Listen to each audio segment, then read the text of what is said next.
Hi friends, మనం ఈ రోజు చెప్పుకోబోయే నీతి కథ పచ్చి రైతుకి ఇచ్చిన మాయా విత్తనం. ఒక రోజు ఒక రైతు తన పొలంలో పనిచేస్తూ ఉండగా అతను ఒక చిన్న పక్షిని చూస్తాడు. ఆ పక్షి ఒక పిల్లి నుండి తప్పించుకోవడానికి ప్రయత్నిస్తూ ఉంటుంది. రైతు ఆ సంఘటన చూసి పక్షిని కాపాడాలని నిర్ణయించుకుంటాడు. అతను పిల్లిని వెంబడించి దాన్ని దూరంగా తరిమివేసి ఆ పక్షిని కాపాడుతాడు.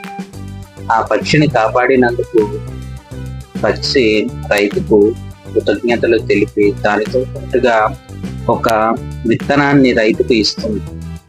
ఆ రైతు తన పొలంలో ఆ విత్తనాన్ని నాటుతాడు. కొన్ని రోజుల తరువాత ఆ విత్తనం పెరిగి పెద్ద చెట్టుగా మారుతుంది. ఆ చెట్టు చాలా మామిడి పండ్లను ఇస్తుంది. రైతు ఆ మామిడి పండ్లను అమ్మి చాలా డబ్బు సంపాదించుకుంటాడు.